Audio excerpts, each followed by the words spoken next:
Dans la vidéo du jour, nous allons coudre une robe portefeuille super canon. C'est parti!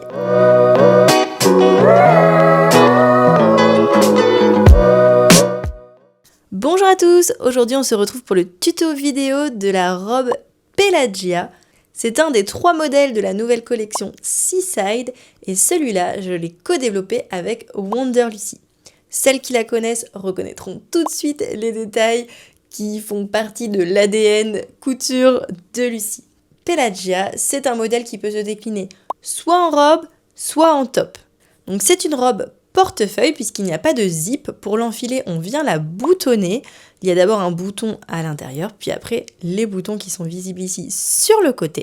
C'est une robe très féminine. On retrouve des découpes princesses qui viennent sculpter le buste, suivre les courbes féminines, et ces découpes princesses, elles suivent la forme du col châle, donc qui est ce joli col féminin.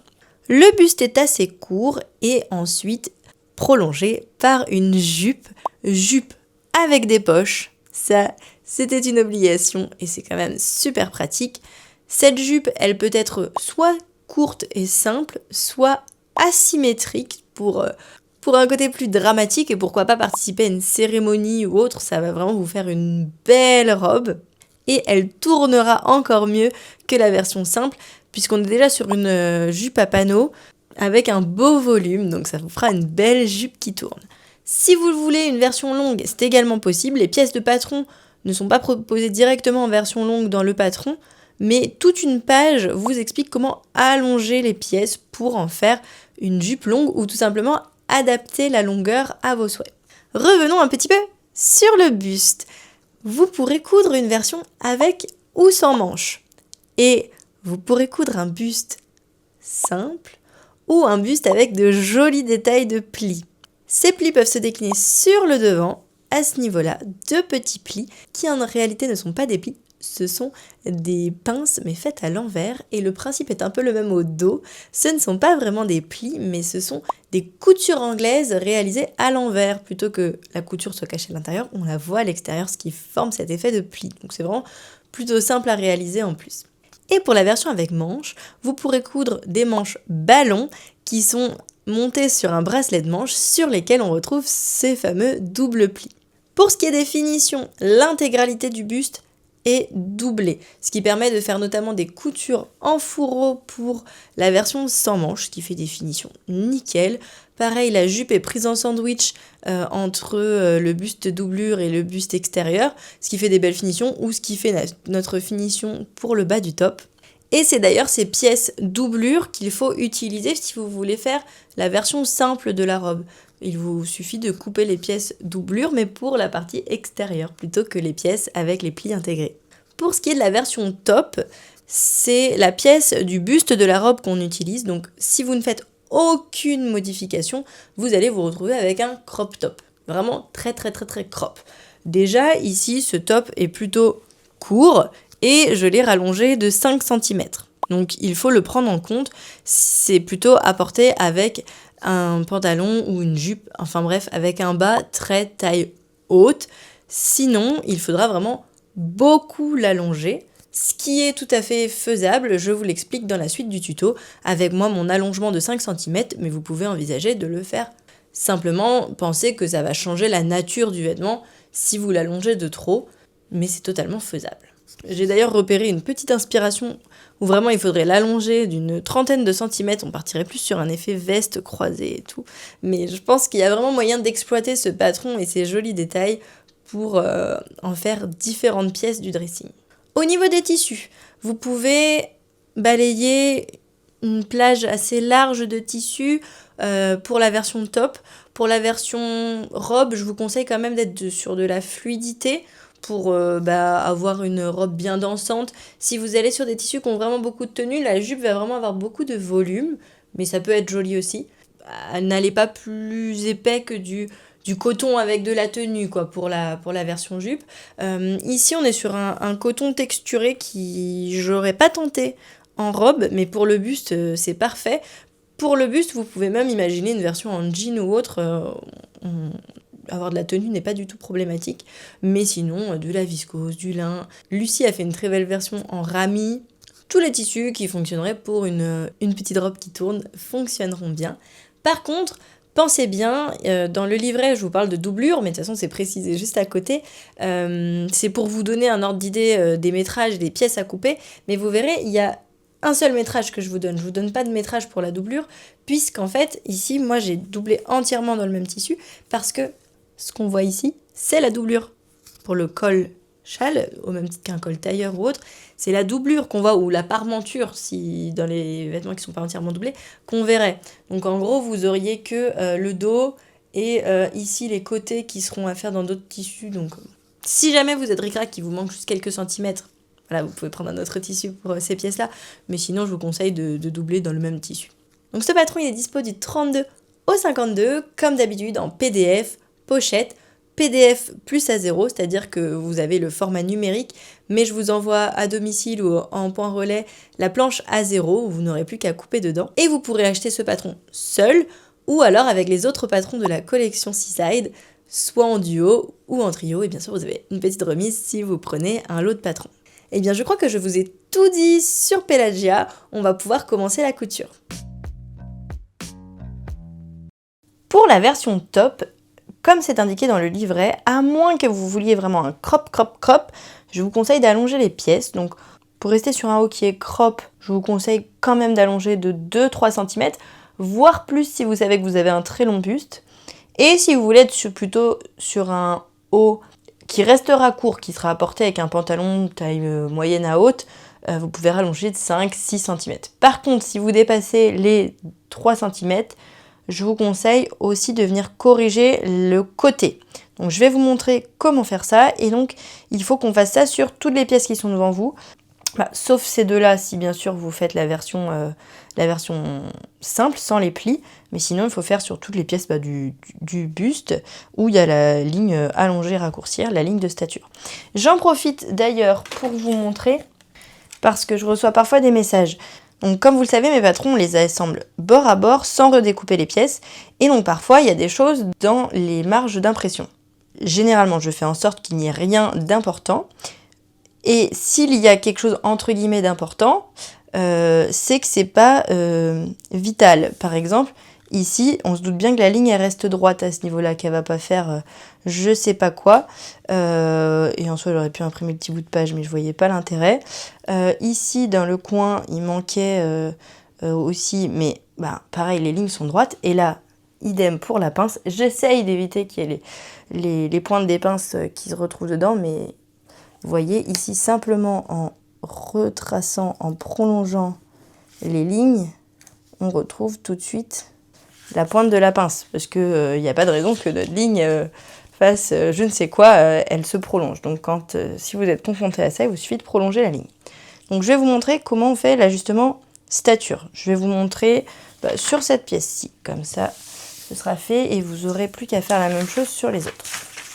La première chose à faire, c'est de découper sur la ligne, ici, allonger, raccourcir. Moi ici, je vais rajouter 5 cm, donc je vais devoir faire à la fois l'ajustement où j'écarte et aussi où je reprends le côté. Donc moi, quand c'est possible, je me facilite toujours la vie et je me mets sur le bord de ma feuille. Comme ça, c'est plus facile pour l'alignement. Donc, on vient scotcher un des premiers côtés. Là, vous voyez, moi, j'ai tout simplement pris les chutes de mes pages que j'ai découpées. Et là, il va falloir que je trace une parallèle de la longueur que je veux ajouter. Moi, c'est 5 cm. Donc, facile avec ma règle. Je la trace ici. Comme ça, je sais que j'ai mis ici plus 5 cm. Et je prends du coup le bas de ma pièce. Et il faut toujours rester parallèle. C'est pour ça que se mettre sur le bord de la feuille de papier, c'est pas mal. Sachant qu'ici, on avait une ligne droite. Il ne faut pas aligner ce bord-là. Il faut bien aligner le milieu devant au milieu dos. Et là, je scotche. Donc, je sais que j'ai rajouté mes centimètres. Donc si vous avez rajouté 3 cm ou moins, il vous suffit de venir ici rejoindre les lignes. Donc on rejoint le point supérieur et le point inférieur. Bon là, j'aurais dû rajouter du papier ici. En fait, j'aurais dû scotcher ma feuille plus haut. C'est pas un problème. Je vais rajouter ça ici. Je scotcherai sur l'envers pour l'instant. Je vais faire comme ça. Et donc c'est ce que je vous disais. Sauf que là, j'ai rallongé de 5 cm. Et la longueur du buste était calculée pour se mettre dans le creux de la taille. Après, on a les hanches. Donc on va être embêté, ça va venir se poser sur les hanches, ça va être bizarre, ça va pas bien se placer. Donc il faut légèrement qu'on évase. Plus vous rallongez, plus il faudra que vous visiez quelque chose de droit à ce niveau-là, ici, comme ça. Mais moi, je vais pas y aller d'autant de centimètres. Vous voyez, en 38, ça me fait 2,5 cm. Je vais rajouter 1,5 moi. Donc, je me note que j'ai rajouté 1,5 parce qu'il va falloir que je fasse ça sur les autres pièces. Sinon, je vais être embêtée pour assembler mes pièces ensuite. Et là, je vais redécouper ma pièce un petit peu modifiée. L'ajout de 5 cm, il faut le faire sur toutes les pièces. Mais la correction du côté, j'ai à la faire que sur cette pièce-ci et sur cette pièce-ci. Parce que ici, mes devants, c'est le milieu devant, il n'y a pas le côté. C'est cette pièce-là qui vient s'assembler au côté. Et cette pièce-là s'assemble avec celle-là. Donc c'est juste ces deux tailles-là qu'il faut faire coïncider. Au niveau des pièces, ça va dépendre si vous faites la version top, la version robe, si vous faites la version avec les plis ou sans les plis. Et si vous faites les manches ou pas. Donc de toutes les manières, vous allez avoir des pièces extérieures et des pièces doublures. Par contre, il faut que les pièces doublures soient coupées dans le même tissu, au moins la pièce devant, puisque c'est la pièce qu'on voit sur le col-châle. Le col-châle, vous savez, il se retourne comme ça, et donc c'est cette pièce-là qu'on voit.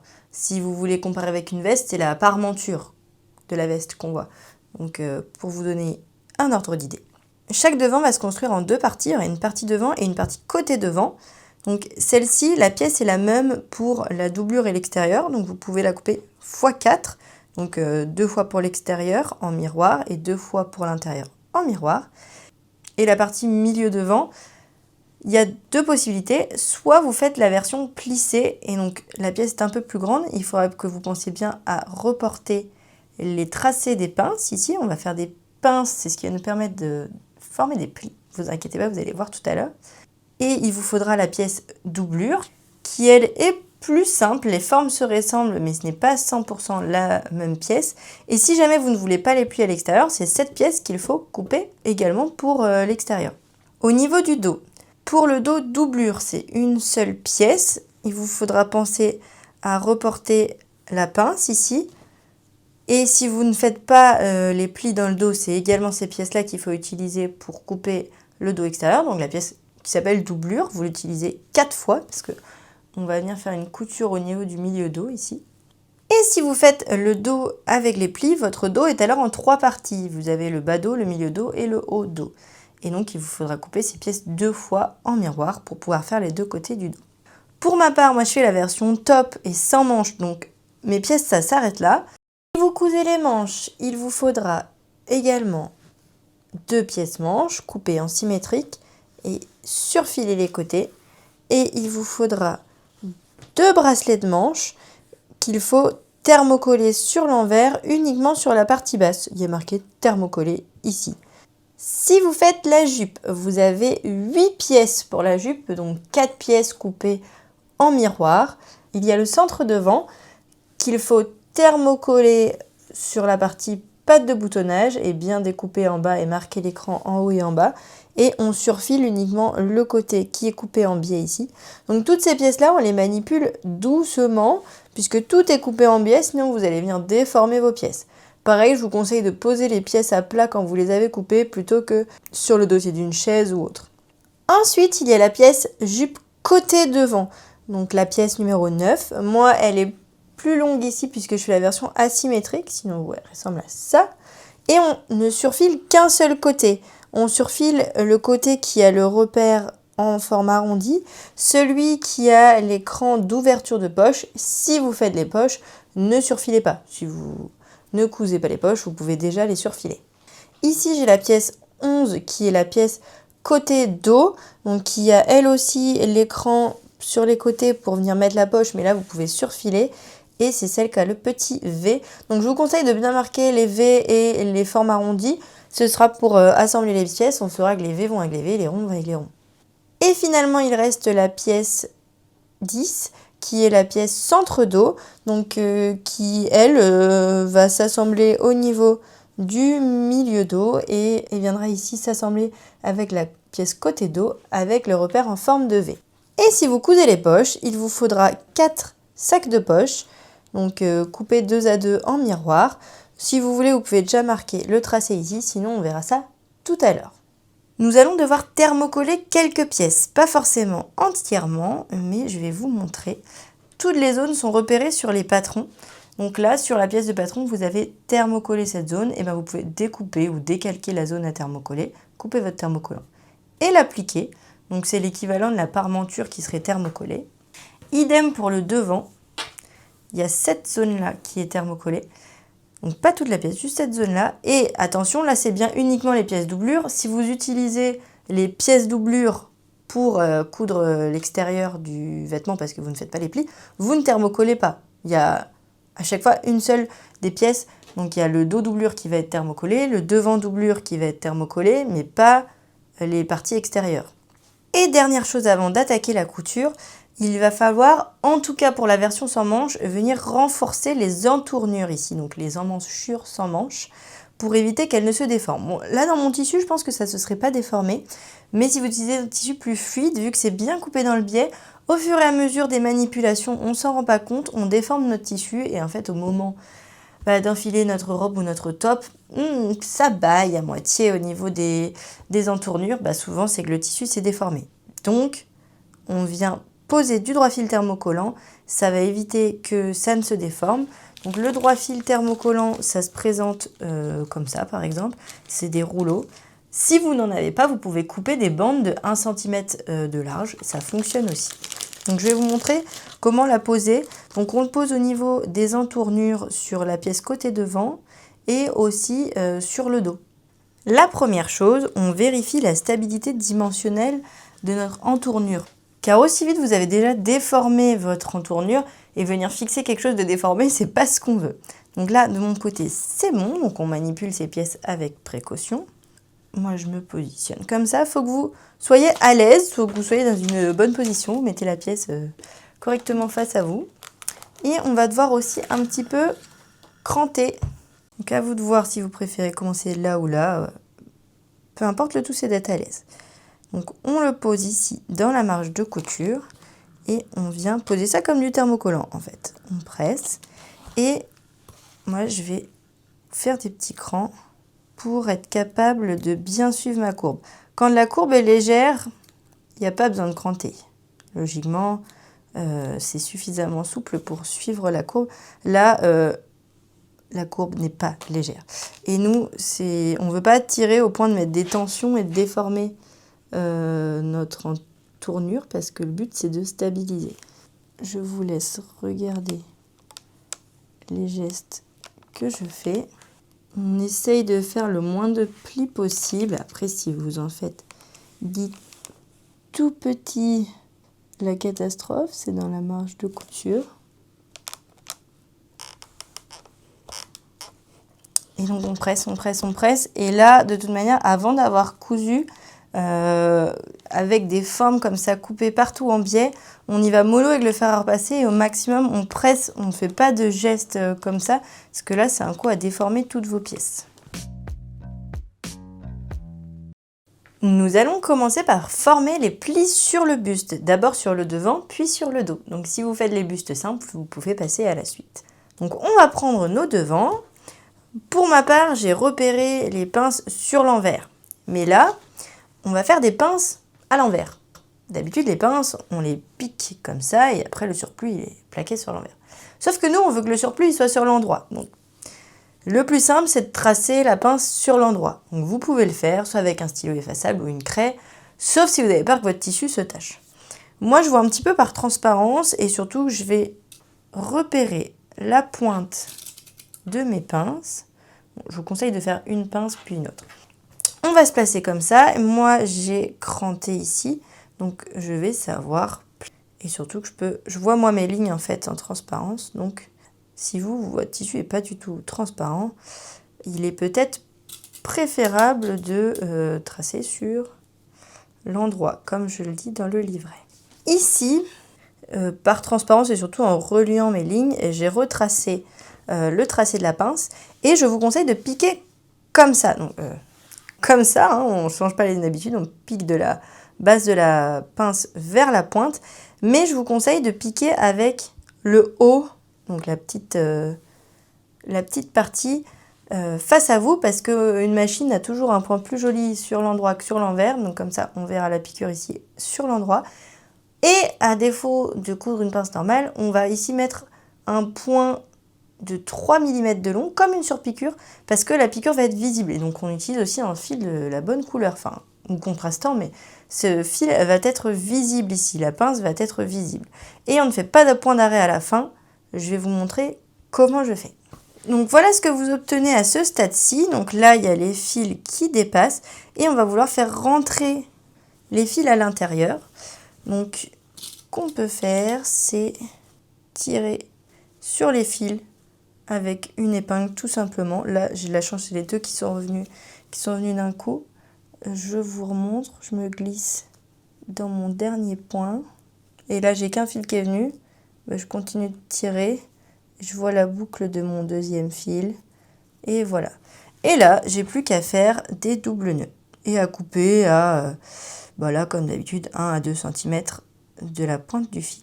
Et il ne nous reste plus qu'à plaquer nos pinces vers le bas. Donc on fait l'une puis l'autre. Là c'est comme pour les pinces classiques, sauf que là elles se retrouvent sur l'endroit.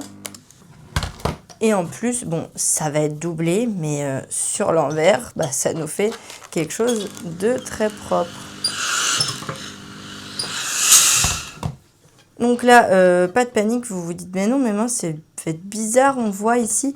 Mais en fait, il va y avoir le col-châle comme ça, donc ça ne se verra pas. La pointe sera cachée. Nous allons maintenant passer au dos en 3 parties. Et nous allons commencer avec le haut et le milieu. Et on va venir les assembler avec des coutures anglaises, mais des coutures anglaises inversées elles aussi. En fait, d'habitude, les coutures anglaises, c'est pour que la marge de couture à l'intérieur soit jolie. Et là, on va utiliser les coutures anglaises pour faire des plis plats. Usuellement, des coutures anglaises, on fait d'abord une couture envers contre envers, puis endroit contre endroit. Et là, en fait, on va commencer endroit contre endroit.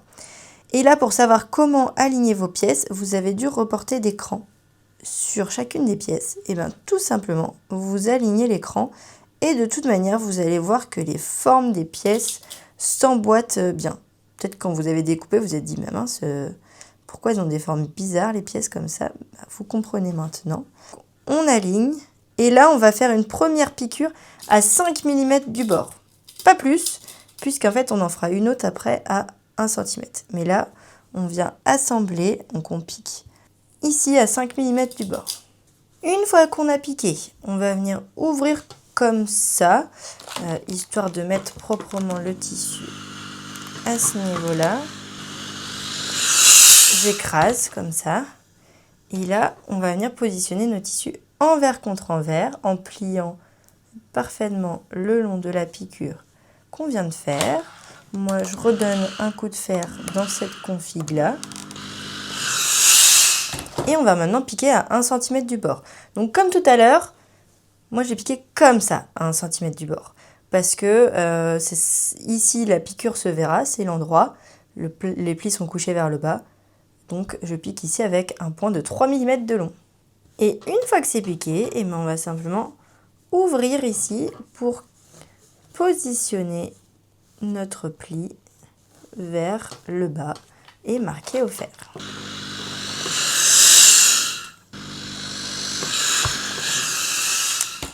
Et en plus, ça nous fait un joli pli sur l'endroit et l'envers est nickel. Ça se verra pas, mais du coup, ça nous fera quelque chose de bien solide. Donc, il ne nous reste plus qu'à faire la même chose avec cette partie-ci et cette partie-ci qu'on va venir épingler comme ça. On pique à 5 mm du bord, on repasse, on retourne, on pique à 1 cm et on aura reconstitué notre dos. Bien sûr, il faut faire pour l'autre partie du dos. On va maintenant venir former notre devant, donc en assemblant le devant et le côté. Là, moi, mes pièces sont plus longues puisque c'est la partie, c'est le top rallongé, mais le principe est exactement le même. C'est une découpe princesse, donc on va devoir aligner les bas. On va avoir un cran intermédiaire qui se situe ici qu'on va épingler. Et on a également un cran à ce niveau-là. Et ce cran va venir s'aligner ici avec le bas de la pince ici. Ou sinon, vous avez un cran si vous faites le buste simple. On les met endroit contre endroit. Moi, j'aime bien commencer par le cran du milieu. On aligne le bas. Et alors, sur cette partie, ça va aller. Sur l'autre partie, n'hésitez pas à mettre plein d'épingles et prendre votre temps. Parce qu'on est sur des courbes contraires et il ne faudrait pas venir déformer trop le tissu. Il faut simplement les mettre ensemble. Ça s'épingle là, le cran. Mais après, n'hésitez pas à bien venir épingler jusqu'au bout de la pointe. Et donc là, on met des crans intermédiaires. On prend son temps pour épingler. Les longueurs sont les mêmes. C'est simplement qu'on est sur des courbes contraires. C'est ça qui va donner la forme pour la poitrine. Donc ensuite, on pique à 1 cm du bord en prenant son temps. Une fois que vous avez piqué, je vous préconise de venir cranter, notamment dans la partie la plus arrondie. Vous pouvez alterner, cranter un coup un côté, l'autre coup l'autre côté. Ce sera plus facile ensuite pour ouvrir la marge de couture. Et là, on vient ouvrir la marge de couture au fer sur toute la longueur. Et vous répétez cette couture-là pour l'autre côté extérieur et pareil pour la doublure. Sur l'endroit, on obtient ça, on a reformé notre devant. Et à ce niveau-là, vous devez obtenir quelque chose comme ça, donc ça doit bien s'enchaîner. Ensuite, on va passer aux pinces dos. Donc, si vous ne les avez pas encore reportées, reportez-les sur l'envers. Et là, comme pour les pinces du devant, mais cette fois-ci bien endroit contre endroit, on va venir pincer ici. L'objectif, c'est d'aligner les tracés et on va épingler de la base à la pointe. Vous pouvez vérifier que vous êtes bien aligné pointant comme ça. Il faut bien ressortir dans la ligne de l'autre côté. Et là, on pique donc de la base jusqu'à la pointe et on ne fait pas de point d'arrêt à la pointe. On va faire un double nœud. Et une fois qu'on a piqué la pince, on va la coucher au fer vers le côté extérieur du vêtement. Donc la ligne droite, c'est le milieu devant. L'extérieur, c'est où l'entournure. On couche vers le côté et vous pouvez bâtir en bas si vous voulez en faisant un point large à la machine à coudre, 4 ou 5 mm par exemple, pour bien maintenir la marge plaquée vers là-bas. Et donc, il faut bien sûr faire ça sur l'extérieur et sur la doublure. Pour finaliser notre dos, il ne va plus nous rester qu'à assembler les deux pièces en les mettant endroit contre endroit. Donc, ça va être pareil pour la doublure. Et si vous faites les plis, veillez vraiment bien à les aligner. Et les alignez pas forcément à ce niveau-là. Pensez bien à les aligner à 1 cm de couture. Vous pouvez peut-être tracer votre marge de couture. Et comme pour les pinces, venir planter des épingles pour vérifier que ça va bien s'aligner et bien vous faire des pointes comme ça. Une fois que vous avez piqué, il suffit de venir ouvrir la couture au fer. Et ça commence à bien prendre forme. On va pouvoir passer à la couture du col-châle. Donc maintenant, on va vouloir assembler les devants et dos, doublure d'un côté, extérieur de l'autre, pour former le col-châle. Et après, on viendra assembler le tissu extérieur et doublure pour vraiment finaliser notre col-châle. Et c'est une manipulation un petit peu complexe quand on l'a jamais fait. On va devoir venir cranter pendant qu'on est en train de coudre sur la machine à coudre. Mais vous allez voir, ça va très bien se passer. Et pour vous faire la main, je vous conseille de commencer sur la doublure. Comme ça, si c'est pas parfait, c'est quand même à l'intérieur du vêtement. Et après, vous pourrez faire également sur le tissu extérieur. De toutes les manières, logiquement, ça ne se voit pas trop ces coutures-là, puisqu'après, ça se cache avec le revers du col. Bon, je sais même pas pourquoi je vous dis ça, vous allez y arriver sans aucun problème. Mais si jamais vous êtes terrorisé par ça, pas de panique, ça va très bien se passer. Et s'il y a un petit décalage de quelques millimètres, ce sera totalement acceptable. Donc on va commencer par marquer les changements d'angle. Ce que j'appelle les changements d'angle, ça va être ici les points où on va pivoter, où on va planter l'aiguille et après on va venir changer de direction. Donc pour ça, on va tracer les marges à 1 cm. Le plus pratique, c'est une règle japonaise comme ça, où on trace bien à 1 cm. Soyez précis, on ne met pas à 8, on ne met pas à 1,2, on trace bien à 1 cm. Voilà, donc comme ça, moi je sais que je devrais planter mon aiguille ici. Et on fait pareil pour le devant à ce niveau-là. Ensuite, on va venir superposer nos devants comme ceci. Et on va piquer ici à 1 cm, ce sera notre milieu dos. Et on va ouvrir la couture au fer. C'est là que ça va devenir technique. Et qu'il faut juste comprendre quoi est quoi. Ici, on a nos pièces qu'on va venir assembler endroit contre endroit. Et en fait, vous voyez peut-être, j'essaie d'être la plus claire possible, ça c'est nos milieux. Donc on va venir les épingler comme ça, mais on ne va pas épingler tout de suite. Ici, on voit bien que nos épaules vont aller ensemble. Et en fait, ça là, c'est notre couture d'épaule. C'est ça. Donc on va commencer par épingler un côté. Et je vous conseille de faire la même config que moi. Ce sera plus facile. Donc là, qu'est-ce qu'on va faire? C'est qu'on va venir épingler comme ceci. Donc on aligne bien le bord là comme habituellement. Et notre objectif, ça va être de venir piquer tout droit jusqu'ici. Jusque dans notre changement d'angle qu'on a repéré. Et donc vous avez déjà compris, le but c'est d'aligner là nos deux changements d'angle. Donc l'idée c'est de planter ici et de ressortir de l'autre côté exactement dans la pointe. Voilà. Donc je rentre dans la pointe, je sors dans la pointe. Je tire bien sur mon épingle pour être bien sûr de bien aligner. Donc vous voyez, ça se positionne comme ça à ce niveau-là, hein. C'est normal. Là, moi, je mets une épingle pour bien maintenir en place. Là, vos longueurs doivent coïncider. Et donc, on va se mettre sur la machine et on va piquer ici, à partir de là. Tchouk, tchouk, tchouk, donc en se mettant avec le dos face à nous. Et on va planter ici dans notre changement d'angle. On plante l'aiguille ici. On s'arrête là. Et en fait, on va venir cranter par-dessous en diagonale ici. On ne va pas cranter le dessus, il n'y a pas besoin, parce qu'en fait, c'est lui qu'on veut bouger, donc c'est lui qu'on crante. Par-dessous, donc je vais vous le schématiser ici, mais de toute façon, je vais vous montrer sur la machine. On va venir cranter à ce niveau-là, en fait, pour pouvoir après ouvrir ici. Donc, on s'approche de la couture sans la couper. Et comme ça, après, on va pouvoir pivoter et venir épingler nos milieux dos. On va épingler jusqu'ici et en fait, on va planter, faire la même technique ici pour bien planter.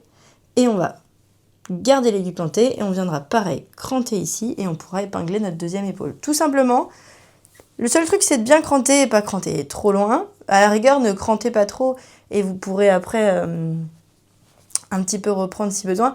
Mais ne crantez pas trop peu non plus, sinon vous n'allez pas pouvoir pivoter. Il faut vraiment s'arrêter à 1 mm à peu près de la couture. C'est parti, je vais essayer de vous montrer ça au mieux. Donc, on se positionne, comme je vous le disais, avec le dos qu'on a épinglé face à nous. On se met à 1 cm, comme d'habitude. Et là, on va piquer en ligne droite jusqu'à notre point de changement de direction, ici. Petit point d'arrêt au début, comme d'habitude. Et on est parti en ligne droite. Donc là, moi je pique jusqu'à, je vais essayer de zoomer, jusqu'à 2-3 mm de mon point de changement de direction. Et je vais enlever mon épingle pour pouvoir planter mon aiguille où je veux. Donc moi j'y vais piano.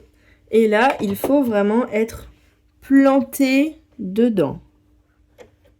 Je vais essayer de vous montrer. Là, j'ai l'aiguille plantée dedans. Donc là, je vous ai changé d'angle, sinon vous n'alliez rien voir, il y allait avoir mes mains devant. Donc je n'ai pas bougé, donc je suis plantée. Et là, personnellement, je préfère pivoter déjà tout mon ouvrage pour pouvoir me retrouver ici. Parce qu'en fait, j'enlève mes épingles aussi, c'est là, je vais pas le faire tout de suite, c'est là qu'on veut cranter. Là, dans l'angle, ici. Et donc, si on était là-bas, devoir cranter, c'est pas pratique. Mettez-vous dans une position où vous allez pouvoir facilement cranter. Et donc, on soulève bien. Et on veut cranter que le dessous, pas le dessus. Sinon, on va venir un peu trop fragiliser. Et donc, on y va. En fait, on se met dans l'angle ici. Et on vise la pointe de l'aiguille.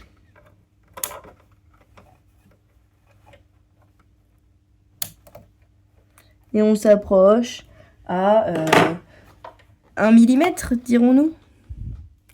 J'ai essayé de vous montrer. Donc on crante comme ça. Et pourquoi on crante? C'est parce qu'on va vouloir maintenant épingler ici l'encolure avec ici. Le but, c'est de venir épingler le milieu dos avec le milieu dos ici. Et en fait, le fait d'avoir cranté nous permet de pouvoir ramener le tissu. Je vais vous montrer avec un autre angle. J'avais mon tissu là-bas et le fait d'avoir cranté me permet de le ramener ici. Et donc, on commence par épingler nos coutures ici de milieu dos. Donc, on est bien précis. Ce sera plus joli si les deux coutures s'enchaînent bien. Donc, on peut planter une épingle ici à 1 cm du bord, voir si elle ressort bien. Et bien non, elle ressort pas bien au niveau de la couture. Tac, comme ça, je sais que les deux seront bien alignés.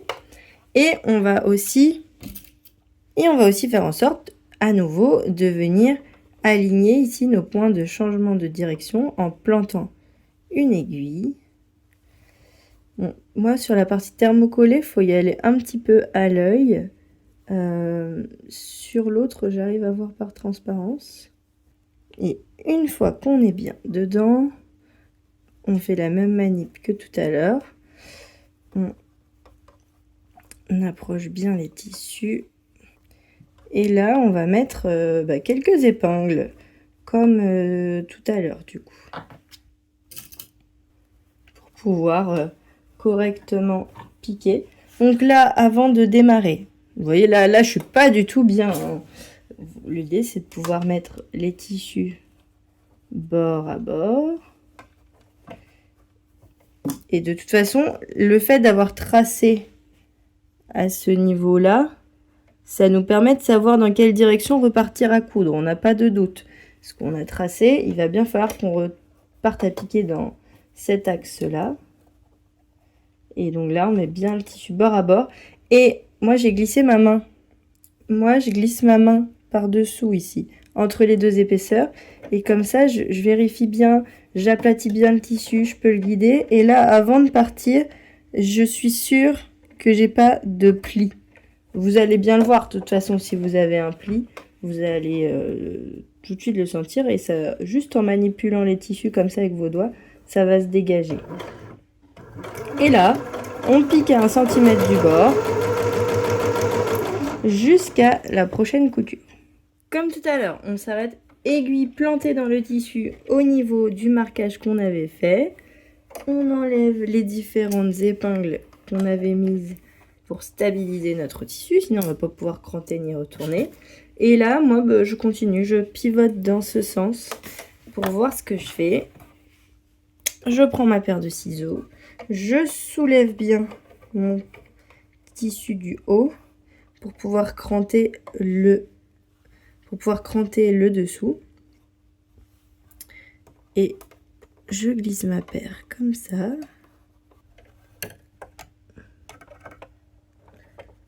Et je crante en direction de mon aiguille.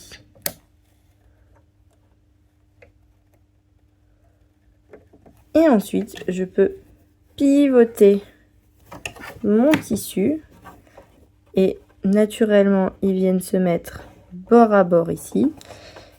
On peut quand même mettre une petite épingle pour bien stabiliser à ce niveau-là, pouvoir bien venir manipuler là-bas. Donc comme tout à l'heure, je glisse ma main ici pour être sûr de bien dégager le tissu. Et là, c'est bon, j'ai pas de plis. On met au maximum bord à bord à ce niveau-là. Et on y va. On pique la dernière ligne droite.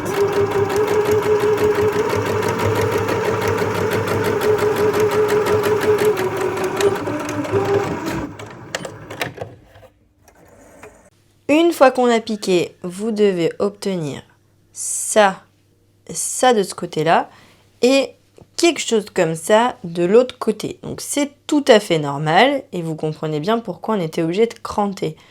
Donc on n'a vraiment pas grand-chose à ce niveau-là, mais logiquement, une fois que maintenant on a cousu, ça ne sera plus beaucoup sollicité. Il nous reste une dernière chose à faire. On va venir ouvrir les coutures des épaules et plaquer d'un côté celle de l'encolure. On n'a pas besoin de l'ouvrir. Donc, on se place ici. On ouvre les épaules. Et je vous conseille plutôt de plaquer vers le haut la marge de l'encolure, parce que vous voyez, c'est assez naturel vu qu'on n'a pas coupé ici. Bah, autant la plaquer vers le haut, comme ça, ça vient pas contrarier ici. Et moi, je me place directement sur l'endroit, donc en ayant bien mis ma marge vers le haut, je la sens avec mes doigts. Comme ça, c'est plus propre. Je peux directement bien donner un coup de fer dans l'angle et vous devez obtenir quelque chose comme ça. Donc c'est nickel, on a fait notre angle, c'est très propre. Et maintenant vous allez devoir faire la même chose sur le tissu extérieur, exactement les mêmes étapes, et ensuite on va venir les assembler pour finaliser notre col châle. Donc j'ai positionné mon tissu extérieur sur la table et on va venir épingler endroit contre endroit les pièces en doublure. Donc on va commencer par épingler au niveau du milieu dos. Donc comme tout à l'heure, je vous conseille de planter l'aiguille ici dans la couture et de ressortir ici dans la couture. Comme ça, vous êtes sûr de faire un joli croisement. Et ensuite, il n'y a pas de difficulté, les longueurs coïncident. Vous avez un petit cran à ce niveau-là que vous pouvez épingler. Et on épingle tout du long et on va venir tout simplement faire une piqûre à 1 cm du bord. Donc aucune difficulté, on coud tout droit. Une fois que c'est piqué, on va venir faire une sous-piqûre juste après. Mais d'abord, on va avoir un petit peu de repassage pour que tout se positionne parfaitement. Donc petit conseil qui est valable pour la plupart des coutures, même quand c'est voué à se retrouver ensuite envers contre envers, je vous conseille de venir ouvrir la marge de couture au fer, comme ça. Ça va vraiment vous aider dans le positionnement, ce sera beaucoup plus propre. Donc première chose, vous faites ça sur tout le tour. Donc une fois qu'on a ouvert la couture, on va vouloir faire une sous-piqûre. Alors une sous-piqûre, c'est quoi? C'est une surpiqûre qui n'est visible que à l'envers du vêtement, d'où le terme sous-piqûre. Et cette sous-piqûre, elle permet de maintenir les marges de couture à l'intérieur du vêtement, notamment quand on a une enforme, une parmenture ou une doublure. Et donc pour faire une sous-piqûre, on met les marges de couture ensemble et on les plaque du côté qu'on veut les maintenir. Généralement, une sous-piqûre, c'est donc pour maintenir les marges de couture au niveau de la doublure.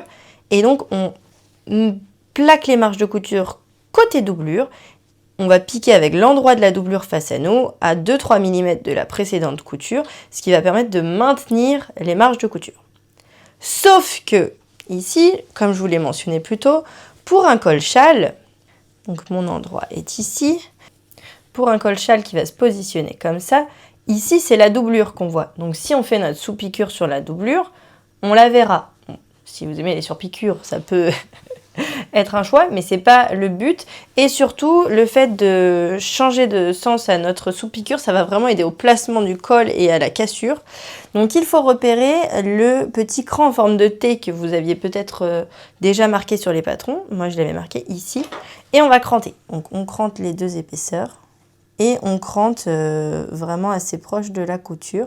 Parce que l'idée, c'est de pouvoir plaquer les coutures d'un côté puis de l'autre. Et donc, on va commencer par faire notre sous-piqûre en plaquant vers la doublure. Donc la doublure, c'est aussi thermocollé. Donc on va plaquer comme ça. Donc je me mettrai sur la machine et je vais piquer comme ça. Vous arrêtez à peu près 1 cm ou jusqu'où vous pouvez du cran. Comment on sait où est le cran vu qu'on sera de l'autre côté? Et bien tout simplement, on fait ressortir une épingle comme ça et ça fait votre repère, vous allez savoir où vous arrêtez. Ensuite, donc on commence, on fait un point d'arrêt, on fait un point d'arrêt à la fin aussi. Et une sous-piqûre, je conseille de faire comme une sur-piqûre, on pique avec un point de 3 mm de long. Et ensuite, on va changer. On va plaquer, donc là moi avec mes doigts, j'attrape comme ça ma marge de couture et je la plaque de l'autre côté. Donc vous pouvez commencer, pareil, 1 cm plus haut et faire votre sous-piqûre tout du long, tout du long, tout du long, tout du long, tout du long, tout du long, tout du long, tout du long, tout du long, jusqu'au fameux cran en forme de T que vous allez également cranter ici, mettre une épingle et comme ça après vous ferez également la sous-piqûre côté doublure ici. J'espère que c'est clair, je vais le faire et je vais vous montrer, ce sera plus parlant. J'ai fini mes sous-piqûres, du coup, est-ce que vous allez bien voir parce que j'ai bien utilisé un fil de la même couleur. Ici, j'ai ma sous-piqûre sur la partie doublure et là ça change, ça passe ici. Donc là, on va remettre les épaisseurs envers contre envers et vous allez vous rendre compte qu'en fait, avec la sous-piqûre, ça se place tout seul. Vraiment, ça se place tout seul, ça ne va plus bouger. Donc on donne bien un coup de fer sur tout le tour. Donc là, j'ai positionné mon vêtement à l'endroit et vous voyez peut-être ici, on ne voit pas de sous-piqûre parce qu'elle est à l'intérieur. Et à partir de là, on la voit. Et bien en fait, c'est la cassure de notre col. Il va se mettre comme ça. Bon, là, je le fais rapidement. Faudra qu'on le fasse mieux. Donc là, je repère également. Et là, tac, tac. Comme ça, ici, à ce niveau-là, on ne voit pas la piqûre. Là, on ne la voit pas. On va maintenant réaliser la finition des entournures pour la version sans manches. Donc si vous cousez les manches, passez à la suite. Et donc ce qu'on fait, c'est qu'on positionne notre vêtement comme ça. Donc l'endroit face à nous, l'endroit de l'extérieur. Et nous, on veut terminer ici et ici. Et nous, ce qu'on veut, c'est assembler cette partie et cette partie, mais endroit contre endroit. Là, ils sont envers contre envers. Et donc, comment on fait ça? On va faire une couture en fourreau. C'est-à-dire que tout le reste de notre vêtement va être en fourreau entre nos deux épaisseurs de tissu. Et donc là, je vais commencer par faire celle-ci. Et bien, qu'est-ce que je dois faire? Je vais rouler ici mon tissu en partant du côté opposé. Donc, je roule, je roule, je roule, je roule. Et donc, moi, pour me faciliter la tâche, je commence toujours par la couture d'épaule. Donc, l'idée, c'est d'épingler ça avec le dessous. Donc ça, je le garde dans ma main. Et ici, j'attrape cette épaisseur ici, tout simplement. Et on va venir les positionner endroit contre endroit. Donc là, je pince. Et je peux aussi, du coup, tirer mon tissu pour pouvoir venir épingler le côté ici. Et pareil. Ici, j'attrape et je vais pouvoir tout épingler. Lors de l'épinglage, soyez méticuleux dans vos gestes parce que c'est pas pour rien qu'on a mis du droit fil thermocollant. L'idée c'est de pas déformer le tissu, donc si en épinglant vous venez tout déformer, pas d'intérêt. Et une fois que tout est épinglé, donc d'un côté à l'autre, on va piquer en une seule fois. Ici, donc bien 1 cm du bord. Et la seule chose à laquelle il faut faire attention, c'est de ne pas piquer ce qui est à l'intérieur de notre fourreau. Il faut bien, donc au niveau des côtés ça va, mais c'est surtout ici au niveau des épaules, il faudra bien pousser avec votre tissu quitte à glisser vos doigts là. à l'intérieur ici, pousser, pousser, pousser, pour être sûr de ne pas piquer ce qu'il y a à l'intérieur. Mais c'est le seul truc auquel il faut faire attention. Une fois qu'on a piqué, avant de retourner, on va pouvoir cranter dans les arrondis. Ça se placera mieux. De ce côté-ci aussi. Et on va pouvoir retourner. Et pour retourner, ça peut paraître impressionnant, mais c'est tout simple. Il nous suffit de glisser la main à l'intérieur. Donc là, moi, je me glisse par ici. Et on attrape le tissu et on tire doucement. Et ça va venir tout seul.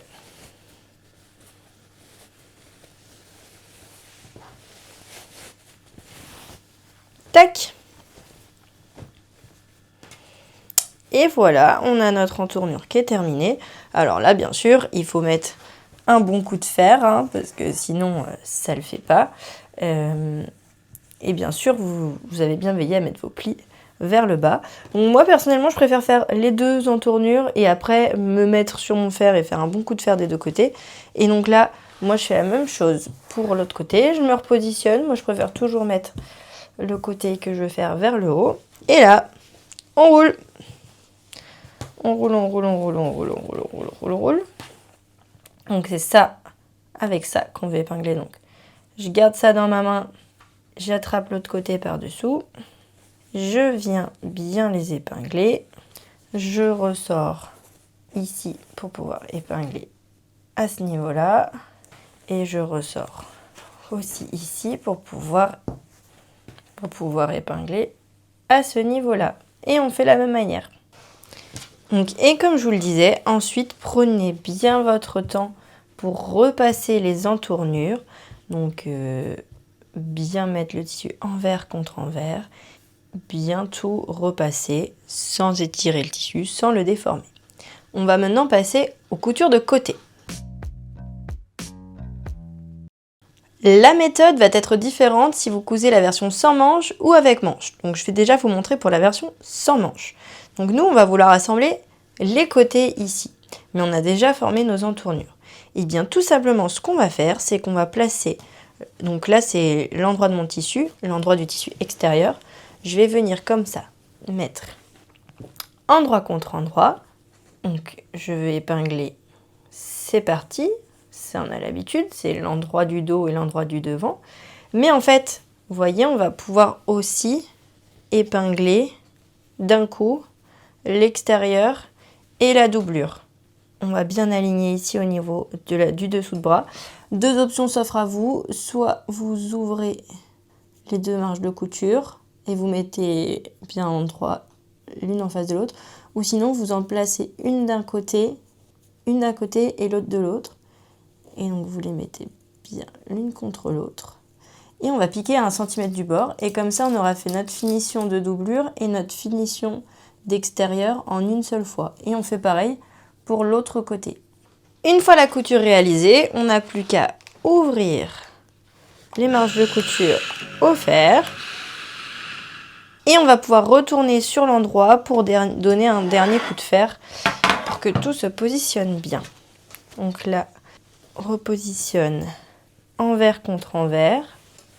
Donc là, on a notre côté qui est cousu, la doublure aussi. Et simplement, c'est à ce niveau-là, veillez à bien positionner les marges de couture l'une contre l'autre. Et je vous conseille un dernier petit coup de fer. Là. Pour que ça bouge plus et que ce soit bien plat. Et pensez à bien laisser une ouverture d'une petite dizaine de centimètres au niveau d'un des côtés de la doublure pour pouvoir par la suite retourner notre vêtement. Et donc vous devez avoir une ouverture comme ça au niveau de la doublure. Je vais suivre l'ordre du livret, donc je vais vous montrer maintenant les manches, puis la jupe. Et si comme moi vous faites la version top, on se retrouve plus tard dans le tuto pour faire la finition du bas, puisqu'il ne nous reste plus que ça, et bien sûr après à coudre les boutons et les boutonnières. Pour les côtés, si vous cousez les manches, il suffit d'assembler endroit contre endroit le devant et le dos extérieur par une couture à 1 cm du bord, de chaque côté. Pour la doublure, il faut faire pareil, mais cette fois-ci, il faut laisser une ouverture ici de quelques centimètres pour pouvoir retourner le vêtement sur l'endroit à la toute fin. Il y aura la jupe à faire passer, donc laissez une ouverture plutôt généreuse et faites des points d'arrêt solides. Pour la manche, la première chose à faire, ça va être de coudre des fils de fronce sur la tête de manche. Donc il y a un premier cran ici, ce sera pour l'assemblage. Pareil ici, il y a un double cran, ça c'est pour l'assemblage. Mais après, vous avez 2 crans ici. Et bien c'est de ce cran-là à ce cran-là qu'il faut venir froncer. Donc on fait 2 fils de fronce, un à 4 et un à 8 mm du bord. Et moi, mes fils de fronce, je les fais en mettant une longueur de 5 mm sur la machine. Je ne fais pas de point d'arrêt au début ni à la fin. Comme ça, je pourrai tirer ensuite. Une fois qu'on a fait les fils de fronce, l'étape suivante, c'est de piquer les petits côtés. Donc on met la manche endroit contre endroit, on épingle ici et on pique à 1 cm du bord. Une fois que c'est piqué, il suffit d'ouvrir la marge de couture au fer. Là, 2 options s'offrent à vous. Soit vous venez directement assembler les manches au buste, et ensuite, vous mettrez les bracelets de manches. Soit vous formez maintenant les bracelets de manches, vous les assemblez aux manches tant qu'elles ne sont pas sur le buste. Et vous assemblerez les manches après. Moi, je vais directement vous montrer comment on fait les bracelets de manches. Sur les bracelets de manches, on va venir former des plis, un petit peu comme on l'a fait sur le devant et le dos plissé. Donc, on a des crans ici. Et comme je vous l'ai dit, le bas c'est où c'est thermocollé, là c'est le haut. Donc on va utiliser le premier cran en partant du haut et on va plier le tissu envers contre envers le long de ce cran. Donc là je vous conseille de marquer au fer, ce sera plus facile. Et je vous conseille aussi de prendre une règle pour mettre la même largeur sur toute la longueur, ce sera plus propre. Et ensuite il suffit de venir piquer à 1 cm du bord comme on l'a fait tout à l'heure, sachant que pareil, cette couture sera visible, donc on l'a fait avec un point allongé à 3 mm. Et donc là, c'est le haut, donc on pique comme ça, avec sa face à nous. Et une fois qu'on a piqué, on veut plaquer ce pli vers le bas. Donc je me mets comme ça et j'écarte ici. Donc ça doit vous donner ça. Et on va reproduire la même chose avec le deuxième cran. Donc on plie envers contre envers et on va piquer à 1 cm du bord de la même manière. Et une fois que c'est piqué, pareil, on va plaquer vers le bas. Et voilà, on a formé nos petits plis plats. Et là, l'assemblage... Et maintenant, l'assemblage va être plus comme un assemblage classique. On va venir plier en deux ici et coudre à 1 cm du bord. Par contre, on veille bien à bien aligner nos plis pour que ce soit joli. Et une fois qu'on aura piqué, on ouvrira la marge de couture au fer. Et une fois qu'on a ouvert la marge de couture au fer, on va plier en deux envers contre envers, comme pour un bracelet de manche classique. On va repasser pour former notre revers. Donc on prend bien son temps, on met des épingles si on veut. Vous devez obtenir quelque chose comme ça. Et maintenant on va prendre la manche. Comme on l'a fait pour le haut, et on va venir faire un fil de fronce, enfin 2 fils de fronce, au bas de la manche, en circulaire. Donc on commence par exemple ici à 1 mm, on fait le tour, on s'arrête ici à 1 mm. Pareil avec le deuxième fil. Comme ça, on va pouvoir venir froncer le bas pour pouvoir épingler notre bracelet de manche. Et j'ai oublié de vous le dire avant d'assembler le bracelet, mais peu importe, donc vous pouvez le faire avant ou après, c'est à vous de voir.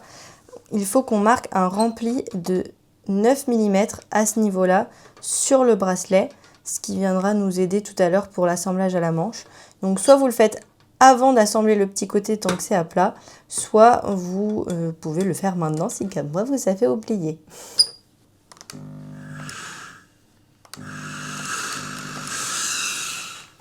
Et donc ce rempli, on le fait uniquement en haut, donc la partie qui n'est pas thermocollée, et on le fait envers contre envers.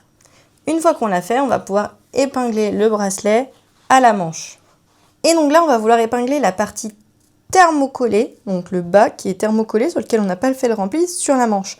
Mais on va venir l'épingler sur l'envers de la manche. Donc comment on fait?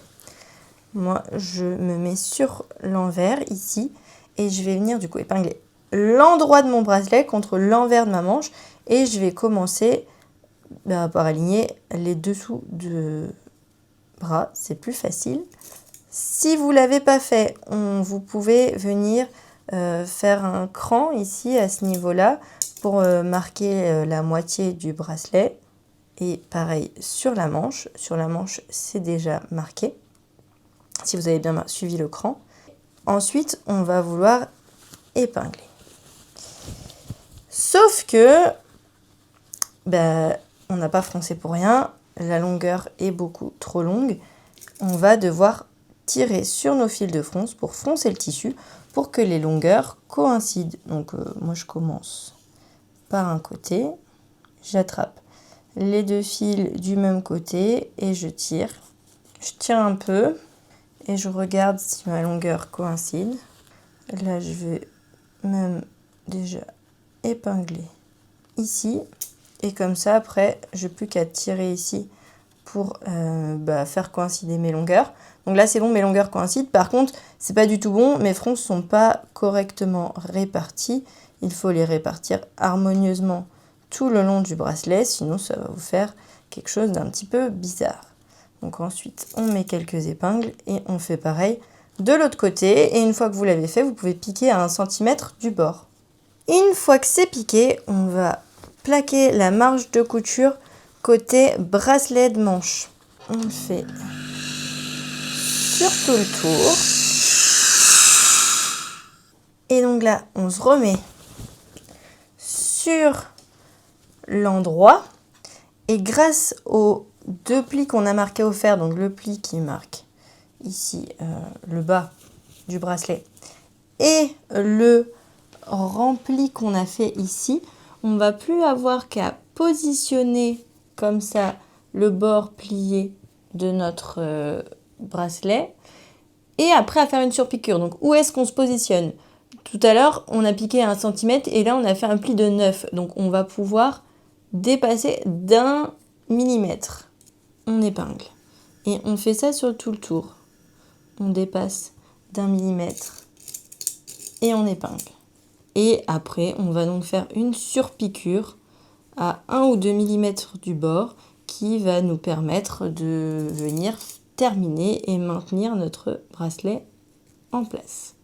Donc ensuite, une fois que vous aurez terminé votre bracelet, donc peut-être vous avez déjà assemblé votre manche, ou sinon vous allez le faire, on l'assemble de manière classique. Simplement, les fronces qu'on a au niveau de la tête de manche vont nous servir à venir froncer le haut de la manche. Vous allez voir, la manche va être plus longue que l'emmanchure et il vous suffira du coup de froncer, donc de tirer sur les fils de fronce que vous avez fait pour que les longueurs coïncident et vous allez bien pouvoir épingler. Donc le cran simple correspond au devant, le cran double au dos. Vous avez les mêmes crans sur les pièces buste devant et dos. Bien sûr, vous avez aussi un cran pour la tête de manche ici à assembler. Et le buste extérieur et le buste doublure sont envers contre envers, l'une contre l'autre, et ne font plus qu'une. Pour ce qui est des poches, donc vous allez commencer par prendre la pièce jupe côté devant, donc la pièce numéro 9, un sac de poche. Et on va venir les épingler endroit contre endroit. Donc il y a des crans sur le sac de poche et des crans sur la pièce jupe. Il suffit de les aligner. On aligne également le côté comme ça. Donc on met quelques épingles pour maintenir. Et si vous ne l'avez pas déjà fait, vous voyez qu'il faut tracer ici l'ouverture de poche qui est sur la pièce de patron. La première chose à faire, ça va être de venir piquer précisément sur ce tracé. Donc vraiment, on commence ici, on plante l'aiguille, on tourne, on pique jusqu'ici, on plante l'aiguille, on tourne. Et c'est ça qui va former l'ouverture de notre poche. Donc voilà ce qu'on obtient quand c'est piqué. On va venir cranter ici, jusque dans le coin. Pareil ici. Je vous conseille de dégarnir ici le petit triangle qu'on obtient.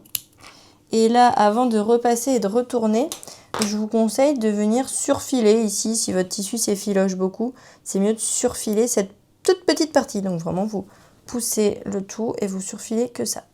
Voilà, j'ai surfilé ici. Et maintenant, on va retourner comme ça et placer ça comme ça. Et bien sûr, repasser pour que tout se place bien. Donc, moi, je commence par donner un coup de fer. Comme ça. Et ensuite, l'idée, ça va être de venir positionner parfaitement ici et de bien faire ressortir les angles. Si vous n'arrivez pas à bien faire ressortir, c'est que vous n'avez peut-être pas assez cranté.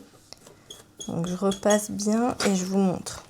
Donc on obtient quelque chose comme ça. La pièce ici se trouve sur l'envers. Et là, on va venir prendre notre second sac de poche qu'on va venir placer endroit contre le premier sac de poche. Et on va épingler tout le tour ici. Donc tout sauf ce côté-là qui est déjà piqué. On va, peut-être que ça va plus vous parler. Si je me mets comme ça, je vais bien les épingler tout d'ici et je vais piquer 1 cm du bord, donc en partant d'ici et en m'arrêtant ici à 1 cm. Et ensuite, je vais également surfiler cette couture. Donc voilà ce qu'on obtient une fois que c'est piqué et surfilé. Et maintenant, on va remettre ça contre l'envers. Donc c'est bien contre l'envers. On peut venir bien épingler ici à ce niveau-là les 3 épaisseurs. Elles doivent parfaitement se superposer. Comme ça, on est sûr que ça ne bouge pas. On peut mettre aussi une épingle ici pour maintenir le bas de la poche. Et là, on va venir surfiler. Comme ça, ça va maintenir toutes nos épaisseurs entre elles. Et on pourra ensuite assembler au côté dos. Et une fois que c'est surfilé, on va venir mettre comme ça, endroit contre endroit, notre pièce côté jupe dos. Donc il y a également les petits crans ici. Il suffit d'aligner les crans. Donc on va épingler, on va piquer à 1 cm du bord jusqu'en bas. Par contre, veillez bien à ne pas piquer l'entrée de poche, sinon ça va venir la fermer. L'idée, c'est de piquer à ras ici. Vous pouvez un peu écarter votre poche. Comme ça, ça va bien se passer. Et une fois que vous aurez piqué, vous n'aurez plus qu'à ouvrir la marge de couture au fer. La première étape pour former la jupe, ça va être de préformer la patte de boutonnage. On va la préformer, on ne va pas la piquer. Donc il y a des crans en haut, il y a des crans en bas. Et on va venir en fait plier une première fois comme ça, puis une seconde fois comme ça. Donc on plie une première fois sur 2,5, en fait il suffit d'aligner les crans haut et bas, puis une seconde fois sur 2,5. Et bien sûr on marque au fer à chaque fois. Donc on obtient quelque chose comme ça et on fait pareil en symétrique sur l'autre pièce centre devant. Ensuite vous allez pouvoir assembler tous les panneaux 2 à 2. Donc ce côté-là va aller avec la pièce jupe côté devant, donc celui où il n'y a pas la poche. On pique 1 cm, on ouvre la marge de couture au fer. Vous allez aussi devoir assembler les milieux dos, donc les 2 pièces centre dos, endroit contre endroit, on pique au milieu. Et après, assembler côté dos et milieu dos, pareil sur le côté qui reste. Et on ouvre la marge de couture au fer. Donc là, on aura toute notre jupe circulaire. Donc le cercle ne sera pas fermé, le cercle sera ouvert comme ça, mais qu'on va pouvoir venir épingler au buste. Donc je ne vais pas vous le montrer ici, mais il faudra que vous veniez épingler bien ce bord ici à l'extrémité. Vous allez voir, ça se positionne tout seul. Puis après, toutes les coutures, vous allez voir, vont s'aligner avec les coutures princesse, les coutures de côté. Enfin bref, vous n'aurez aucun doute de quoi épingler avec qui. C'est exactement le même principe que pour ce que je vous montre sur le top. Simplement, moi, j'ai pas la jupe prise en sandwich, mais vous allez avoir la jupe prise en sandwich entre les 2 coutures. On va maintenant faire la couture du bas.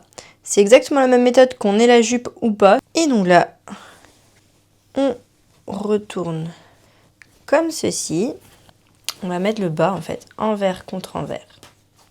Et donc là, si vous cousez la jupe, vous allez venir l'épingler à ce niveau-là, donc contre l'endroit de l'extérieur, en alignant bien toutes les coutures des panneaux de la jupe avec les différentes pinces, etc. Elles doivent bien s'aligner. Et ensuite, vous viendrez superposer, comme ça, pour prendre en sandwich la jupe, le tissu extérieur et le tissu intérieur. Si vous faites la version top, vous n'avez que le tissu extérieur. Et donc on épingle tout, on aligne tout et on va piquer à 1 cm du bord. Et une fois que c'est piqué, il ne nous reste plus qu'à trouver notre ouverture dans la doublure et à retourner sur l'endroit. Pour ce qui est des angles, pour la jupe c'est plus facile, vous tirez, ça va sortir. Pour la version top, je vous conseille pas forcément de venir dégarnir parce que ça peut venir fragiliser. Vous venez plutôt plier comme ça. Donc on plie bien. On va pousser en tenant la couture. Donc en se mettant bien, on met bien notre index de l'autre côté. Le pouce ici, on pousse comme ça. Et comme ça, ça ressort bien à ce niveau-là. Et une fois que c'est retourné, il ne va plus rester qu'à donner un bon coup de fer à ce niveau-là. Donc que vous ayez la jupe ou pas. On fait ça sur tout le tour et il ne nous restera plus qu'à coudre les boutons et les boutonnières. Pour ce qui est des finitions de la robe, comme je le dis dans le livret, il est préférable de laisser pleurer votre jupe pendant 24 heures, donc c'est-à-dire la suspendre à un mannequin ou sur un cintre et de la laisser pendre pendant 24 heures puisque les pans sont coupés dans le biais, ça va venir se déformer, peut-être, peut-être pas, mais ça peut. Et donc ce serait dommage que vous passiez du temps à faire votre ourlet et qu'ensuite votre jupe se déforme. Donc on laisse cette étape se faire et on reprend sa jupe ensuite. Donc une fois que c'est fait, je vous conseille d'essayer votre robe pour juger de la longueur de celle-ci, sachant qu'il faut prendre en compte 3 cm d'ourlet. Donc si jamais vous avez besoin de rééquilibrer votre ourlet, c'est le moment de le faire. Et si jamais vous voulez raccourcir, c'est le moment de le faire aussi. Si tout est bon, on va pouvoir finaliser la patte de boutonnage et l'ourlet. Donc là, j'ai le bas de ma jupe. Donc oui, moi j'ai pas encore tout assemblé, mais comme ça je vous montre la méthodologie. Donc si jamais vous avez raccourci, reprenez bien votre pièce de patron pour remarquer tous ces crans un petit peu bizarres ici. C'est important pour avoir quelque chose de joli à la fin. Et la première chose à faire, c'est de venir préformer l'ourlet. Donc on fait un ourlet de 1,5. Donc vous pouvez déjà le préformer sur tout le tour. Moi, je vais simplement vous montrer ici. Donc on fait un premier pli de 1,5 envers contre envers. Donc il faut être précis. Et ensuite, on plie une seconde fois sur 1,5 cm. Et donc, vous obtenez quelque chose comme ça. Et là, on va faire un petit pliage pour former le bas de notre patte. Donc, on déplie l'ourlet qu'on vient de marquer. On déplie la patte de boutonnage. Donc, on va pas plier ici, on va plier ici, celui qui est le plus loin. Donc, on va plier dans l'axe du repère. On va bien épingler pour tout positionner envers contre envers de manière parallèle. Et donc on va piquer à 1 cm du bas du tissu et en fait on se rend compte que c'est dans l'axe de notre pliure. Donc on va piquer ici et on va piquer précisément donc du bord ici plié jusqu'à notre cran, donc jusqu'à la pliure du tissu ici. Pas plus loin, il faut vraiment s'arrêter, planter l'aiguille ici. Donc il faut que vous ayez quelque chose comme ça, non, bien piqué comme ça. Et là, il va suffire de retourner sur l'endroit. Donc là, on plie, on pousse et la magie va opérer. Ça, on le plie à l'intérieur. On positionne tout correctement. En fait, on remet tout selon les ourlets qu'on a marqués. On fait en sorte qu'il n'y ait pas de pli. Si vous prenez bien votre temps, tout se place sans aucun pli. Et vous verrez du coup, là vous allez avoir une finition nickel entre la patte de boutonnage et l'ourlet qui s'enchaîne. Et donc une fois que vous aurez marqué entièrement votre ourlet, vous vous placerez sur l'endroit et on va venir en une seule piqûre faire la finition de la patte de boutonnage puis de l'ourlet. Donc la patte de boutonnage elle fait 2,5, donc on va piquer à 2,3. L'ourlet il fait 1,5, donc on va piquer à 1,3. Donc vous pouvez vous marquer ici le repère parce que vous allez commencer en haut. Piquer, piquer, piquer, donc à 2,3. Ici, planter l'aiguille quand vous allez arriver à 1,3 du bas. Faire votre ourlet à 1,3 et arriver de l'autre côté. Vous planterez ici à 2,3 du bord, ici. et vous remonterez. Et donc ça, on le fait avec un point de 3 mm de long puisque c'est une surpiqûre. Donc nous allons devoir coudre les boutonnières et les boutons. Mais dans le patron, les emplacements sont indiqués. C'est pour vous guider.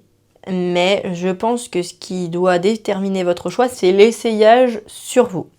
Mais je vous conseille quand même d'utiliser les repères que je vous mets sur le patron, parce que sinon à l'essayage, vous n'allez pas trop savoir comment positionner. Comme ça, vous utilisez les repères que j'ai mis, et après vous allez voir si effectivement vous, c'est bien à cet endroit-là qu'il faut bien mettre les boutons, ou s'il faut mettre plus bas, plus haut pour que ça tombe bien et à votre goût. Parce que on est quand même sur du cache-cœur, on a toutes des morphologies différentes, la poitrine est à différents niveaux, la poitrine est plus ou moins volumineuse, etc. Moi, ce que j'ai fait, c'est que j'ai pris ma pièce de patron et j'ai retracé les marges de couture pour pouvoir savoir où étaient les emplacements de mes boutons. Donc, je les ai reportés ici et ici. Sachant que moi, j'ai allongé le top, donc ça me ferait un bouton ici, un bouton là. Je pense que je vais en mettre un troisième à l'intermédiaire. Ce sera plus joli et ça fera pas un jour ici. Donc, j'ai donc repéré l'emplacement des boutons. Chose importante pour savoir quand croiser, vous avez ici le repère qui s'appelle milieu devant. Donc moi je l'ai marqué ici avec 2 épingles et il faut donc que le milieu du vent du dessous et du dessus se croisent au milieu devant. Donc ça donne ça. Donc lors de l'épinglage, veillez bien à les positionner comme ça. Peut-être que vous allez vous rendre compte qu'il va falloir un tout petit peu tirer comme ça. Au contraire, si mince, vous avez été un peu ambitieuse et que c'est un chouïa trop petit, vous allez peut-être pouvoir un petit peu décaler comme ça. C'est vraiment en cas de nécessité. Sinon, si vous voulez vraiment une bonne harmonie, un bon tombé du vêtement, il faut bien respecter le milieu devant. Donc, une fois que vous allez l'essayer sur vous, mettez une petite épingle à ce niveau-là. Et bien sûr, donc, ce qui va se passer, c'est que là, on va faire des boutonnières ici. Il y aura les boutons en regard qui seront cousus ici. Et on va aussi faire une boutonnière à ce niveau-là, donc il ne se verra pas. Et il y aura un bouton ici, comme ça le cache-cœur sera maintenu. Donc quand vous faites votre essayage, pensez bien à mettre également une épingle à ce niveau-là pour que celui-là ne bouge pas totalement, qu'il soit bien fixé. Et vous l'avez peut-être remarqué, c'est volontaire. C'est aussi pour ça que je dis que c'est en dernier recours, je vous conseille de bouger.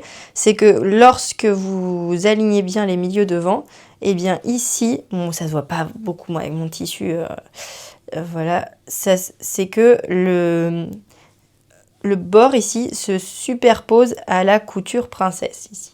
En fait, c'est tout ça qui fait l'harmonie du modèle, c'est la couture princesse qui est alignée avec la découpe ici, le col châle qui est à la même angle ici. C'est pour ça que si vous décalez trop, vous allez légèrement perdre cette harmonie. Donc, moi je vais faire comme vous, je vais faire mes essayages et je vais vérifier que mes boutons ici ça correspond bien. Donc, comment je fais ça? Je mets sur moi et puis j'épingle, et c'est pour ça que je vous parlais d'ici bien suivre la ligne, puisqu'une fois que vous allez être sur vous, vous allez essayer d'aligner ça et essayer au maximum, en tout cas sur la longueur d'où se placent les boutons, les deux doivent se suivre ici. Donc ensuite, j'ai cousu mes boutonnières, puisque l'emplacement que j'avais repéré était le bon. Donc vous avez les boutonnières à coudre ici, et bien sûr sur la jupe si vous cousez la version robe. Donc à ce niveau-là. Également une boutonnière ici, donc sur le pan qui est en dessous, le pan de gauche. Et ensuite, moi, qu'est-ce que j'ai fait? C'est que j'ai bien positionné comme j'avais repéré, donc bien aligné ici en fait avec la couture de la découpe princesse. Et avec un stylo, j'ai marqué l'emplacement des boutons au travers de mes boutonnières. Pareil pour ici. Et j'ai cousu mes boutons. Donc je les ai cousus à la machine à coudre ici, puisqu'on peut passer au travers toutes les épaisseurs. Par contre, celui-là, qui donc se retrouve ici, faut le coudre que sur une épaisseur de tissu, puisque sinon votre couture va se voir ici sur l'endroit. Et celle-là, en fait, quand vous enfilerez votre vêtement, c'est celle-là qu'on met en premier, comme ça maintient le pan du dessous. Et après, vous boutonnez le reste.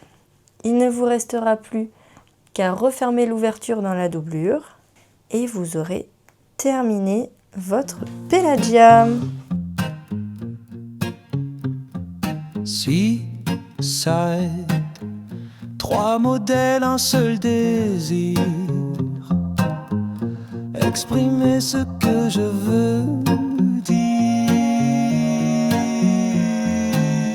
On arrive à la fin de ce tutoriel vidéo. J'espère que vous aussi vous vous êtes cousu un ou une jolie Pelagia.